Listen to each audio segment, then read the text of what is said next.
Assalamualaikum warahmatullahi wabarakatuh. Kita akan melanjutkan materi kita tentang pembuatan e-book. Kemarin kita sudah belajar ya gimana caranya kita membuat cover. Kemudian kita juga sudah sedikit praktekkan caranya melakukan converting, yaitu dari file Microsoft Word menjadi file PDF.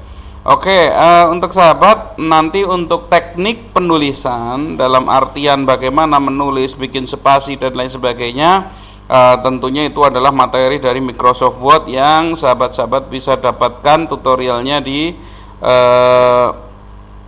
YouTube, insya Allah banyak ya.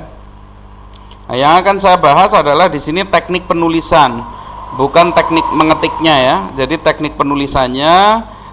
Bagaimana caranya kita bisa membuat suatu e-book itu yang mudah, praktis itu ya, sehingga kita juga sistematis, sehingga pembaca dari e-book kita itu juga bisa merasakan, mengerti, memahami dari apa yang kita harapkan.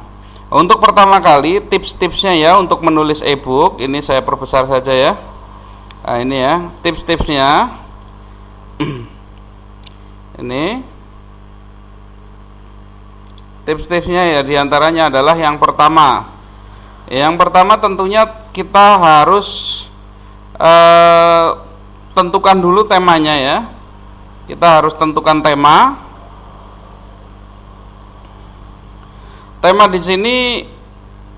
Tentunya kita misalkan ya hanya membahas satu tema saja yang secara spesifik. Misalkan saran saya misalkan sahabat suka misalkan bagaimana caranya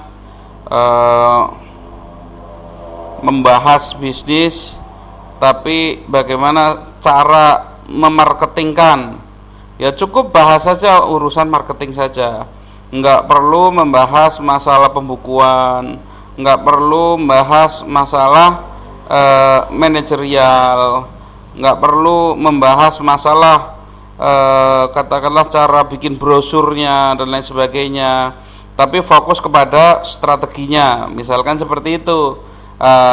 Jadi hanya satu tema saja, karena nanti ketika tema bisnis, misalkan tema bisnis ini pengembangannya banyak sekali. Jadi misalkan manajemen sendiri, nanti jadi buku sendiri, pembukuan sendiri, terus bagaimana scale up bisnis atau menaikkan bisnis itu sendiri, terus bagaimana nanti caranya katakanlah meningkatkan omset dan lain sebagainya, itu semuanya bisa menjadi satu e-book tersendiri. Jadi nggak usah terlalu luas, cukup dengan satu tema spesifik gitu ya. Jadi mohon tema itu spesifik. Ini yang pertama, itu tema spesifik, jangan terlalu meluas. Yang kedua, buat sahabat-sahabat itu ya, setelah kita mengetahui tema spesifik, kalau saya setelah menemukan tema spesifik, maka saya akan mulai membuat judul. Jadi saya membuat judul terlebih dahulu. Judul di sini ya, judul di sini ini harus memenuhi berbagai macam unsur, yaitu penulisannya. Jadi judul ini harus memenuhi berbagai macam unsur. Jadi ketika orang membaca judul saja, orang sudah tahu benefit atau keuntungan apa yang akan didapatkan ketika dia membaca buku tersebut. Seperti buku saya misalkan, buku saya salah satunya itu adalah cara mendapatkan 30 juta sebulan dari Facebook. Maka ketika orang membaca judul tersebut, orang langsung membayangkan benefit atau keuntungan, bahwa ketika saya baca buku ini, maka saya jadi tahu rahasianya mendapatkan penghasilan puluhan juta dari Facebook. Orang langsung dapat benefitnya. Coba kalau dikasih judul Facebook marketing, itu aja selesai. Orang bingung, walaupun mungkin ini berarti marketing melalui Facebook, tapi tidak spesifik. Maka di sini harus spesifik. Nah, lagi-lagi spesifik ini. Contoh tadi ya, misalkan 30 juta sebulan dari Facebook. Ada ukurannya. Oh, berarti kalau saya belajar buku ini, maka saya tahu bagaimana caranya menghasilkan uang paling tidak 30 juta sebulan dalam waktu 1 bulan. Jadi ada sesuatu yang dibayangkan oleh calon pembaca kita, berarti poin-poinnya jelas. Ada berapa hal yang mau didapatkan, akan seperti apa, berapa jangka waktunya, dan lain sebagainya. Nah ini, jadi spesifik ini penting sekali, sehingga pesan yang kita sampaikan itu melalui judul ini langsung bisa diterima oleh calon pembaca kita. Ini ya. Jadi contoh kalau di sini misalkan ya, ini tadi ya, 5 kesalahan fatal Facebook Ads, nah, misalkan. Nah, di sini kenapa? Ini berarti benefitnya apa ini? Oh, ternyata ada 5 hal yang membuat orang-orang yang memakai Facebook advertising itu mengalami kerugian. Bagi orang-orang yang bermain Facebook advertising yang selama ini katakanlah rugi terus, sudah pasang iklan gak hasil-hasil, maka benefit dari yang ditawarkan dari judul ini sangat menarik sekali. Gitu ya. Ini. Jadi mohon judul itu harus sangat spesifik. Boleh sedikit panjang, boleh, nggak apa-apa. Judul buku saya panjang. Cara Facebook marketing, cara berpenghasilan 30 juta sebulan dari Facebook. Oh, panjang sekali bukunya. Walau saya nggak pakai kaidah umumnya itu, nggak apa-apa, panjang, tapi pesan tersampaikan. Jadi pesannya tersampaikan dengan sangat jelas sekali, maka akhirnya bukunya bestseller, gitu ya. Ini judul, benefitnya harus jelas, spesifik, itu ya, bisa dibayangkan mungkin jumlahnya ya, misalkan ya, jumlahnya misalkan cara budidaya tanaman kangkung omset 20 juta per bulan. Nah, misalkan itu. Nah, ini ya, rahasia bercocok tanam hidroponik menghasilkan 30 juta sebulan dan lain sebagainya. Itu angka-angka yang menarik yang bisa dibayangkan. Nah, kalau untuk teman-teman misalkan tips bagaimana cara memutihkan wajah dalam 30 hari, ya, misalkan seperti itu ya. Kalau yang kalau yang mungkin e-booknya seputar, konsumennya seputar bagi perempuan itu ya, misalkan seperti itu. Jadi bukan cuma sekedar tips memutihkan wajah. Nah, ini nggak terlalu menarik. Tapi ketika ada ukurannya, tips memutihkan wajah dalam 30 hari. Nah, ini sangat menarik sekali. Itu ya. Tema spesifik, judulnya, kemudian kerangkanya. Ini ya.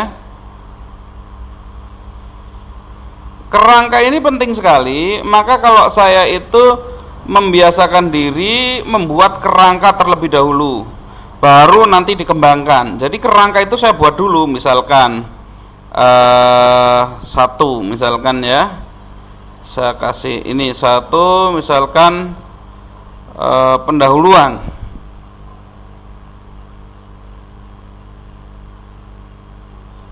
Kemudian setelah pendahuluan, otomatis pendahuluan menjelaskan kenapa buku ini atau e-book ini ditulis. Ini ya, pendahuluan. Setelah, berarti pendahuluan ini mengungkap masalah. Ini saya kasih kurung saja ya, biar ini mengungkap masalah.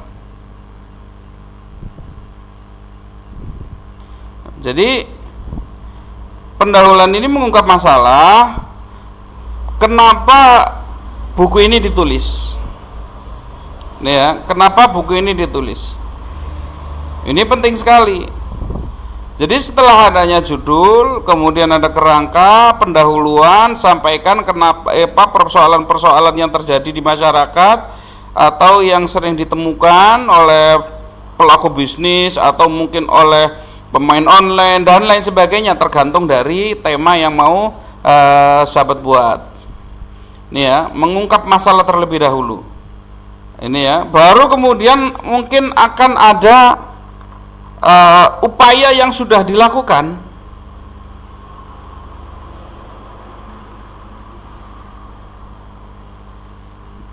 Ini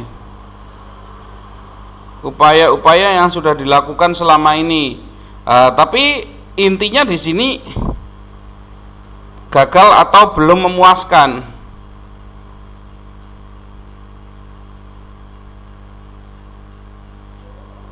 Ini ya, upaya-upaya yang sudah dilakukan, tapi belum memuaskan ini. Terus kemudian apa lagi di sini? Contoh, misalkan setelah baru kemudian kita memberikan alternatif solusi. Ini ya, nanti akan saya kasih gambaran solusi. Ini kita berikan solusi terhadap persoalan-persoalan tersebut. Solusi tentunya adalah penjabarannya panjang sekali ini, dari mulai awal persiapan sampai dengan prosesnya sampai dengan eksekusinya, itu adalah bagian dari solusi. Jadi pendahuluan upaya yang sudah dilakukan tapi belum memuaskan, solusi-solusinya yang alternatif solusi yang kita tawarkan. Baru kemudian di sini kita boleh mengambil kesimpulan, misalkan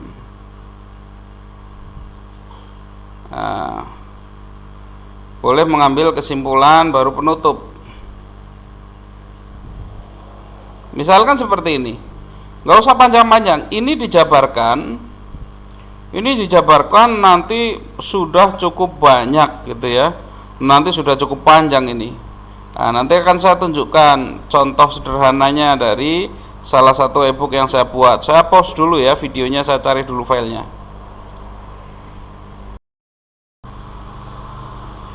Oke ya sahabat, ini contohnya. Jadi sebelum menulis buku saya memang membuat kerangka terlebih dahulu. Kerangkanya memang sudah saya buat mirip seperti preview buku ini ya. Ini sebenarnya aslinya kerangka yang saya buat sebelum saya nulis buku. Ini. Jadi di sini saya sampaikan latar belakang dulu. Ini ya, latar belakang dulu. Kemudian ada banyak kesalahan dilakukan oleh pebisnis. Ini persoalan dulu yang saya ungkap di sini. Ini baru kemudian di sini mulai ada sesuatu yang salah dan lain sebagainya.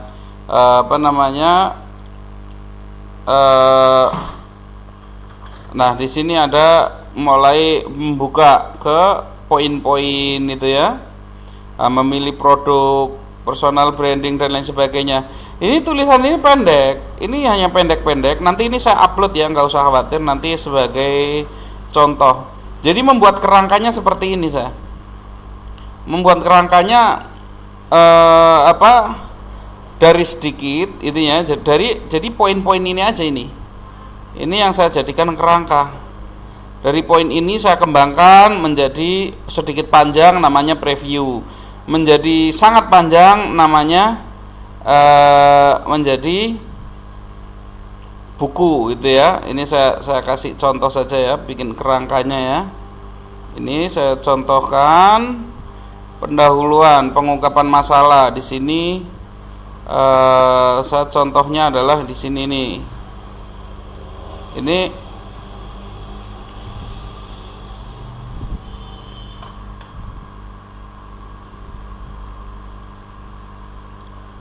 oke.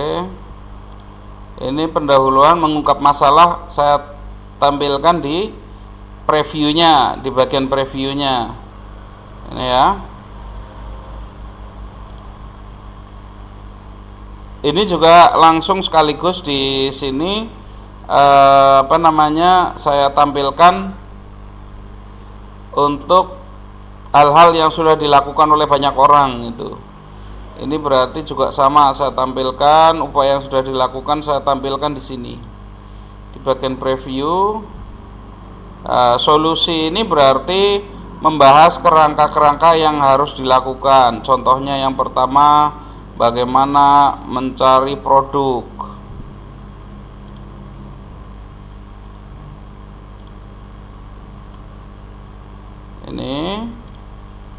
Ini kerangka yang saya buat. Personal branding.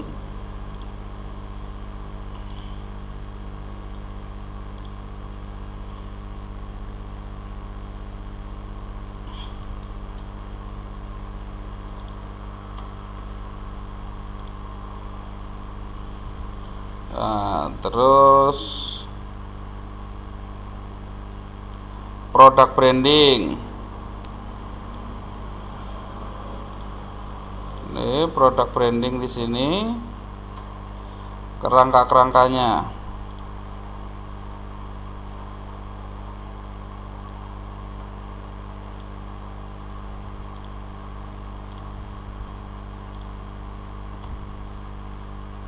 Ini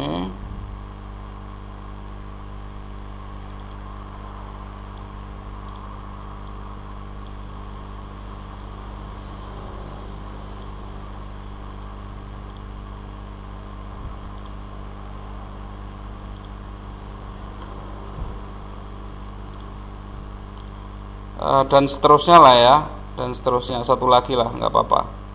Oke, dan seterusnya.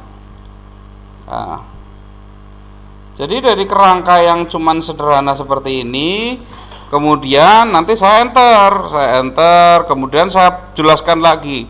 Memilih produk adalah salah satu hal yang paling penting ketika kita mau menjual, karena pertimbangannya adalah produk itu apakah memiliki pasar atau tidak. Bukan hanya sekedar produk, tetapi juga produk yang memiliki pangsa pasar. Karena produk yang bagus tapi tidak punya pangsa pasar itu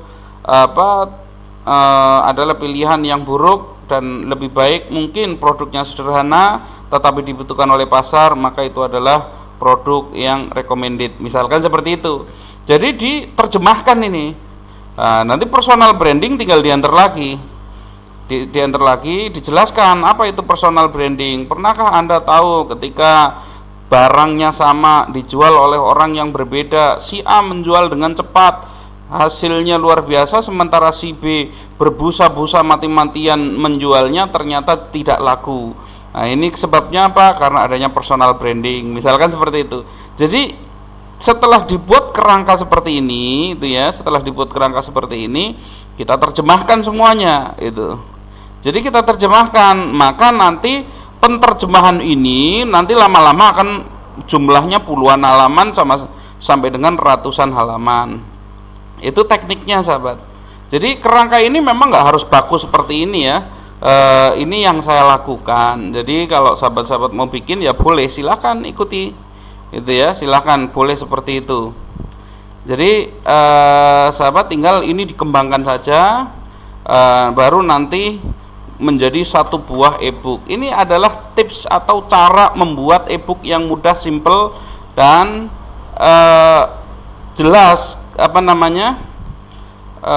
sistematis, gitu ya, sistematis. Jangan sampai kita bikin e-book itu cuma dari pendahuluan sampai selesai kita nggak ngerti arah buku kita kemana. Jadi ini tujuannya adalah agar ketika kita menulis itu sampai selesai materi itu jelas. Jadi sampai selesai materinya jelas, itu ya. Oke, cara penulisan saya yakin banyaklah yang tahu ya. Misalkan fontnya pakai ukuran 12 itu ya, ukuran 12. Saya rekomendasikan Arial itu dan lain sebagainya. Saya yakin sahabat-sahabat bisa sudah terbiasa lah melakukan pengetikan dengan menggunakan Microsoft Word. Yang paling penting adalah di sini paling pembelajaran untuk membuat e-book yang sistematis seperti ini. Ingat ya, buat dulu kerangkanya dari awal sampai akhir, baru kemudian nanti mulai diisi nih kerangkanya ini. Pakai langsung di internet di Microsoft Word. Jadi nanti tinggal di enter gitu ya, tinggal di enter, diisi dengan ketikan-ketikan. Oke sahabat, itu dulu bisa langsung dipraktekkan. Nanti saya upload lah itu contoh previewnya itu ya. Saya ucapkan sekian. Assalamualaikum warahmatullahi wabarakatuh.